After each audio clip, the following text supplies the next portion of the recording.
Hi all, ಎಲ್ಲರೂ ಹೇಗಿದ್ದೀರಾ? Welcome to Aishu vlogs Kannada. ಜುಲೈ 5ನೇ ತಾರೀಕು ಭಾನುವಾರ ಆಗಿದ್ದ ಕಾರಣ ನಾನು ನಮ್ಮ ಯಜಮಾನ್ರು ಎಲ್ಲಾದರೂ ಹೊರಗಡೆ ಹೋಗಿ ಬರೋಣ ಅಂದ್ಕೊಂಡು ರಾಮೇಶ್ವರಂ ಕೆಫೆಗೆ ಹೋಗೋಣ ಅಂತ ಡಿಸೈಡ್ ಆದ್ವಿ. ಯಾಕಂದರೆ ಇದು ರೀಸೆಂಟಾಗಿ ಓಪನ್ ಆಗಿರೋದು ಬೊಮ್ಮಸಂದ್ರದಲ್ಲಿ, ಮತ್ತು ನಮ್ಮ ಮನೆಗೂ ಹತ್ತಿರವಾಗಿದೆ. ಹಾಗೆಯೇ ರೀಲ್ಸಲ್ಲೆಲ್ಲ ತುಂಬಾ ನೋಡ್ತಾ ಇದ್ವಿ ರಾಮೇಶ್ವರಂ ಕೆಫೆ ಬಗ್ಗೆ. ತುಂಬ ಚೆನ್ನಾಗಿದೆ ಜಾಗ ಅಂತೆಲ್ಲ ಎಷ್ಟೊಂದು ಜನ ರೀಲ್ಸ್ ಎಲ್ಲ ಹಾಕಿದ್ರಲ್ವ.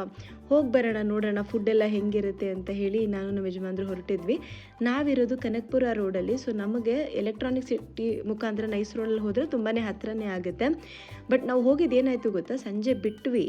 ಇಲ್ಲೆಲ್ಲ ಏನು ನೈಸ್ ರೋಡಲ್ಲೆಲ್ಲ ಅಷ್ಟೊಂದೇನು ಟ್ರಾಫಿಕ್ ಇರಲಿಲ್ಲ. ಬಟ್ ರಾಮೇಶ್ವರಂ ಕೆಫೆ ಹತ್ತಿರ ಅಂತೂ ಲೈಕ್ ಇವಾಗ ಟೂರಿಸ್ಟ್ ಪೀಪಲು ಯಾರಾದರೂ ಹೋಗಿರೋರು ಎಲ್ಲರೂ ಬಸ್ಸೆಲ್ಲ ನಿಲ್ಲಿಸ್ಬಿಟ್ಟು ರಾಮೇಶ್ವರಂ ಕೆಫೆ ವಿಸಿಟ್ ಮಾಡ್ತಿದ್ರು. ಒಂಥರ ಟೂರಿಸ್ಟ್ ಸ್ಪಾಟೇ ಆಗೋಗಿತ್ತು ರಾಮೇಶ್ವರಂ ಕೆಫೆ. ಹಾಗೆಯೇ ಭಾನುವಾರ ಆಗಿದ್ದ ಕಾರಣ ಸಿಕ್ಕಾಪಟ್ಟೆ ಜನ ಇದ್ದರು.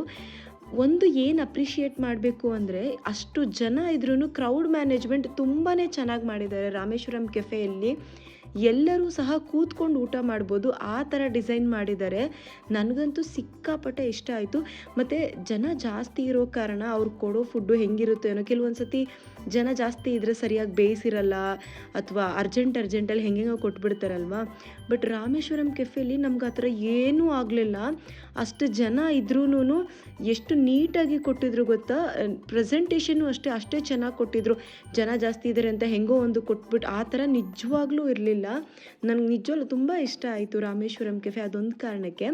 ಅದಾದಮೇಲೆ ಮಲ್ಟಿಪಲ್ ಕೌಂಟರ್ಸ್ ಇದೆ. ನಿಮಗೆ ಜಾಗ ತುಂಬ ದೊಡ್ಡದಾಗಿದ್ದರಿಂದ ಮತ್ತು ಜನನೂ ಜಾಸ್ತಿ ಇರೋದ್ರಿಂದ ಎಷ್ಟೊಂದು ಕಡೆ ನೀವು ಕೌಂಟರ್ಸ್ ಇದೆ, ನೀವು ಆರ್ಡರ್ ಮಾಡ್ಬೋದು ಅಲ್ಲೇ ಹೋಗಾದ್ರೂ. ಅಥವಾ ಅದು ಬೇಡ ಅಂದರೆ ಮಷೀನ್ ಸಹ ಇನ್ಸ್ಟಾಲ್ ಮಾಡಿದ್ದಾರೆ. ನೀವು ಅಲ್ಲಿ ಹೋಗಿ ಆನ್ಲೈನ್ ಮುಖಾಂತರನೂ ನೀವು ಬಿಲ್ ಜನ್ರೇಟ್ ಮಾಡಿಕೊಂಡು ನೀವು ಆರ್ಡರ್ ಮಾಡ್ಬೋದು. ಬಟ್ ಆರ್ಡರ್ ತಗೊಳ್ಳಿಕ್ಕೂ ಸಹ ತುಂಬ ಲಾಂಗ್ ಕ್ಯೂ ಇತ್ತು. ನೀವು ನೋಡ್ತಾ ಇರ್ಬೋದು ವಿಡಿಯೋದಲ್ಲಿ, ಸ್ವಲ್ಪ ಕವರ್ ಮಾಡಿದ್ದೀನಿ, ಜನ ಜಾಸ್ತಿ ಇದ್ರೂ.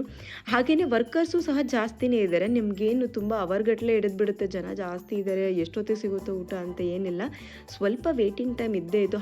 ಅದು ಬೇರೆ ಭಾನುವಾರ ಆಗಿದ್ದ ಕಾರಣ ಸ್ವಲ್ಪ ಜಾಸ್ತಿನೇ ಜನ ಇದ್ದರು ಅನ್ಕೋತೀನಿ. ನಾವಿಲ್ಲಿ ಪೇಣಿ ಮತ್ತು ನಮ್ಮ ಯಜಮಾನ್ರು ಈರುಳ್ಳಿ ಸೆಟ್ ದೋಸೆ, ಬಜ್ಜಿ ಮತ್ತು ಫಿಲ್ಟರ್ ಕಾಫಿ ಎಲ್ಲ ಟ್ರೈ ಮಾಡಿದ್ವಿ. ಟೇಸ್ಟ್ ಅಂತೂ ನನಗೆ ತುಂಬಾ ಇಷ್ಟ ಆಯಿತು. ಅಂದರೆ ಏನು ಎಲ್ಲೂ ಸಿಗದೇ ಇರೋವಂತಹ ಅದ್ಭುತವಾದ ಟೇಸ್ಟ್ ಇತ್ತು ಅಂತ ನಾನು ಹೇಳೋದಿಲ್ಲ. ಬಟ್ ಇಲ್ಲಿ ಹೋಗ್ತಿರೋದೇ ಒಂದು ಆ್ಯಂಬಿಯನ್ಸ್ಗೋಸ್ಕರ ಅಲ್ವಾ. ಒಂದು ದೇವಸ್ಥಾನ ಥರ ಕಟ್ಟಿದ್ದಾರೆ, ಟೆಂಪಲ್ ಥರ ಫೀಲ್ ಆಯಿತು ನನಗೆ ಹೋಟೆಲ್ಗೆ ಹೋಗಿದ ತಕ್ಷಣವೇ.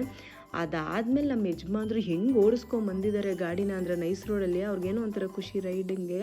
ಅದಾದಮೇಲೆ ಏನೋ ಸ್ವೀಟ್ ತಿನ್ನೋಣ ಅಂದ್ಕೊಂಡು ತಿರ್ಗಾ ನಮ್ಮ ಮನೆ ಹತ್ರನೇ ಇದ್ದಿದ್ದ ಆನಂದ್ ಸ್ವೀಟ್ಸ್ಗೆ ಬಂದ್ವಿ.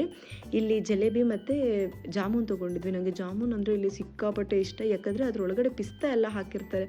ನಂಗೆ ಅದು ಜಾಮೂನ್ ತುಂಬ ಇಷ್ಟ ಇಲ್ಲಿ. ಸೊ ಆನಂದ್ ಸ್ವೀಟ್ಸಲ್ಲಿ ಚೆನ್ನಾಗಿ ಬಿಸಿ ಬಿಸಿ ಜಲೇಬಿ, ಅದ್ರ ಮೇಲೆ ಪಿಸ್ತಾ ಎಲ್ಲ ಹಾಕಿ ಕೊಡ್ತಾರೆ. ತುಂಬ ಚೆನ್ನಾಗಿರುತ್ತೆ. ನೀವು ಯಾರಾದರೂ ಈ ಕಡೆ ಇದ್ದರೆ ಟ್ರೈ ಮಾಡಿ. ಇದಾಗಿ